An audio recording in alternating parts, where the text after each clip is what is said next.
Num tempo anterior ao livro de Gênesis, quando a criação ainda era um segredo guardado apenas nos registros celestiais, desenrola-se uma história intrigante nas páginas das Sagradas Escrituras. Mais especificamente no capítulo 6 de Gênesis e no livro de Jó, desvendamos os segredos ocultos sobre os filhos de Deus e os Nefilins, figuras enigmáticas que cativam e atormentam os leitores até os dias de hoje. Antes de aprofundarmos no tema do vídeo, te convido a orar conosco. Ó meu Deus, peço-te para mim e para aqueles que me são caros a graça de cumprir perfeitamente a tua santa vontade, de aceitar por amor de ti as alegrias e as penas desta vida passageira, para que possamos um dia estar unidos no céu por toda a eternidade. Escreva nos comentários. Amém. Jó, um homem íntegro, que residia em uma terra distante e misteriosa, com uma vida próspera e cheia de bênçãos.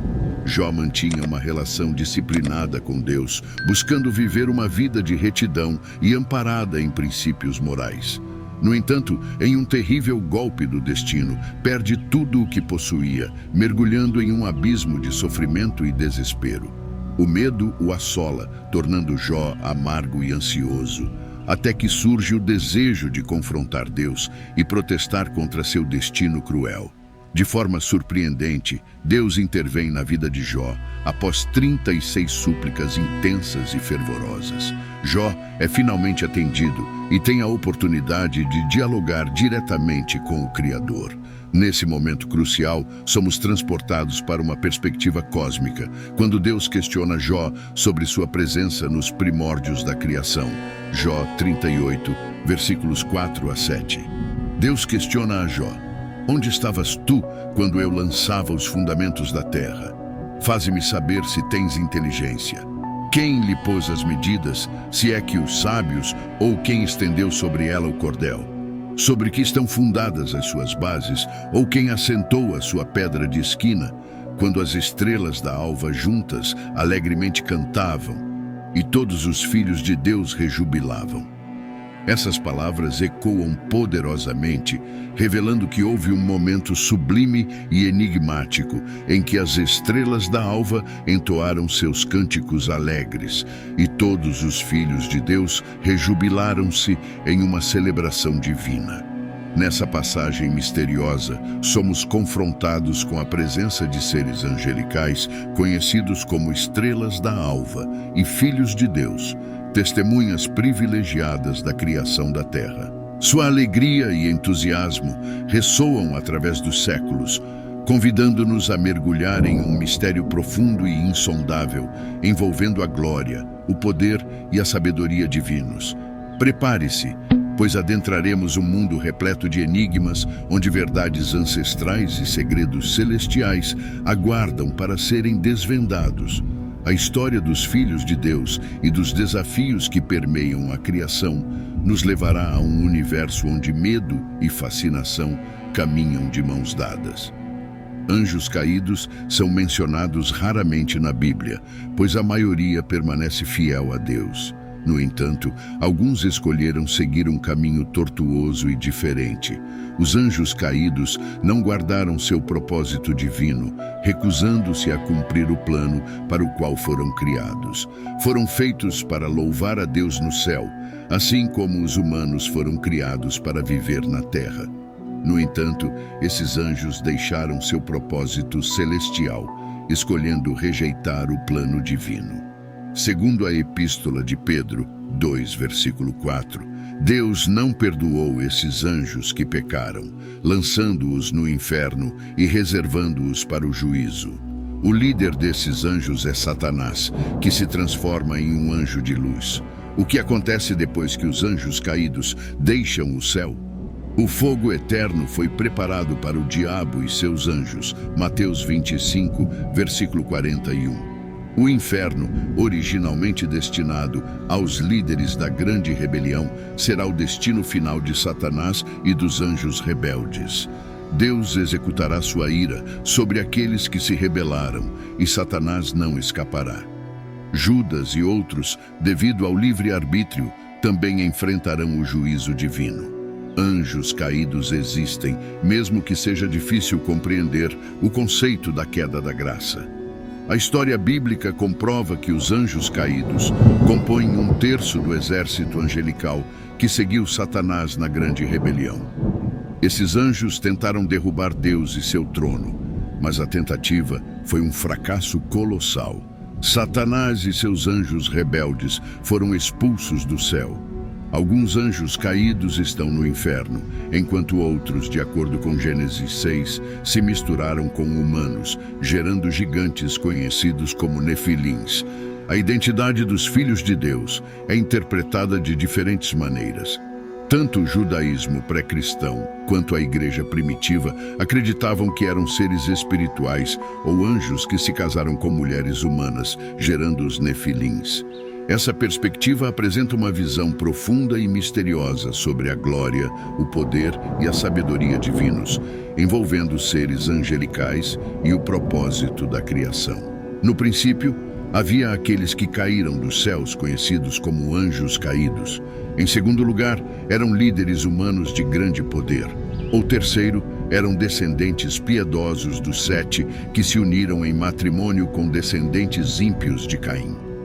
A crença tradicional sustenta que os filhos de Deus eram seres sobrenaturais que geraram descendência com mulheres humanas, resultando nos nefilins. Aqui estão as razões que fundamentam essa visão. O fato de que a expressão filhos de Deus sempre se refere a anjos no Antigo Testamento apoia isso. Em Jó, no versículo 6, relata-se que houve um dia em que os filhos de Deus vieram apresentar-se perante o Senhor, e Satanás também estava entre eles para apresentar-se perante o Senhor. Em Jó 38, 7, menciona-se que quando as estrelas da alva juntas cantavam, todos os filhos de Deus rejubilavam. Em todos esses casos, os filhos de Deus são seres angelicais, incluindo Satanás. O uso da expressão em Jó sugere que Gênesis 6 está se referindo a espíritos angelicais. Gênesis 6, versículos 1 e 2, contrasta os filhos de Deus com os homens, implicando que estes eram seres não humanos. Gênesis 6, 1 relata que os homens começaram a multiplicar-se, e filhas nasceram a eles. A palavra hebraica para homem é um termo genérico para a humanidade, como usado em Gênesis 5, 1 e 2. Os filhos de Deus são contrastados com os homens, indicando que eram distintos dos humanos e se casaram com as filhas de toda a humanidade. Portanto, os filhos de Deus devem ser seres não humanos de alguma forma. O contexto implica que os nefilins eram o resultado do relacionamento entre seres espirituais e humanos. Os nefilins, ou caídos em Gênesis 6, 4, são personalidades misteriosas, varões de renome, valentes da antiguidade. O texto não explica como os nefilins surgiram, apenas afirma que estavam na terra naqueles dias e também depois, quando os filhos de Deus se uniram às filhas dos homens e tiveram filhos com elas. Por que os nefilins são mencionados em Gênesis 6, ao lado do casamento entre filhos de Deus e filhas dos homens? Não está claro como esses homens poderosos e renomados surgiram. Se não fossem o resultado do relacionamento entre seres espirituais e humanos, Judas provavelmente entenderia Gênesis 6, 1 e 4 como referindo-se ao relacionamento entre seres espirituais e humanos. Em Judas 6, fala-se de anjos que não permaneceram em sua posição de autoridade, mas abandonaram sua morada própria. A menos que Judas esteja se referindo a um evento desconhecido, parece estar falando dos anjos que deixaram o céu para viver na terra, conforme descrito em Gênesis 6, 1 e 4. Esses argumentos apoiam a visão tradicional de que os filhos de Deus se uniram às mulheres humanas. Embora isso possa parecer estranho aos ouvidos modernos, o mesmo pode ser dito sobre toda a Bíblia. A verdade é mais estranha do que a ficção, e o mundo que Deus criou está longe do que comumente acreditamos. Os filhos de Deus viram as filhas dos homens, e é mais preciso considerar os filhos de Deus como demônios, anjos em rebelião contra Deus, ou homens possuídos por demônios, e as filhas dos homens como mulheres humanas. Judas 6 diz: "E os anjos que não guardaram a sua dignidade, mas abandonaram o seu próprio domicílio, ele os tem guardado em prisões eternas sobre trevas para o juízo do grande dia." Judas 6 também explica o que Deus fez com esses anjos malignos. 1 Pedro 3, versículos 19 e 20, informa que Jesus proclamou sua vitória sobre eles na cruz, pregando aos espíritos em prisão que foram desobedientes nos dias de Noé. Como podemos ver, Satanás é muito mais do que uma figura vermelha, com chifres e um tridente. Ele é um ser antigo, com poder espiritual real, que o usa para o mal e para fins egoístas. Ele é particularmente hostil aos cristãos e busca sua aniquilação. Aqui estão 3 verdades cruciais para lembrarmos ao navegarmos nessa realidade espiritual. 1. É um grave erro considerar Deus e o diabo como opostos polares. A disparidade de poder entre Deus e Satanás é imensa. Satanás, por mais astuto ou poderoso que seja em sua rebelião contra Deus, nunca será capaz de igualar o poder do Criador. 2. Subestimar o poder de Satanás é um erro igualmente perigoso. Embora não seja mais forte que Deus, é mais forte que os seres humanos. Satanás é um mentiroso habilidoso e manipulador, com poder inigualável pelos mortais. Precisamos estar atentos a ele, mesmo sem conhecer seu verdadeiro nome. 3. A derrota de Satanás foi anunciada desde o início.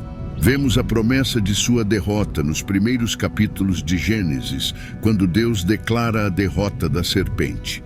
Essa promessa se cumpriu no sacrifício de Jesus, que esmagou a cabeça da serpente. Estamos em meio a uma guerra espiritual que afeta todos no planeta.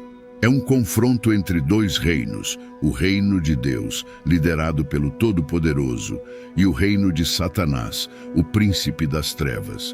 Devemos estar preparados para essa batalha espiritual, sendo guerreiros eficazes por meio da oração, discernimento e sintonia com a presença de Deus. A guerra espiritual está acontecendo agora e afeta todos os aspectos de nossas vidas. Continuemos firmes e perseverantes na palavra do Senhor. Dessa forma, te convido a permanecer conosco e assistir esse vídeo que aparece na tela, que temos mais um tema que com certeza será de seu interesse. Fique com Deus e te vejo no próximo vídeo.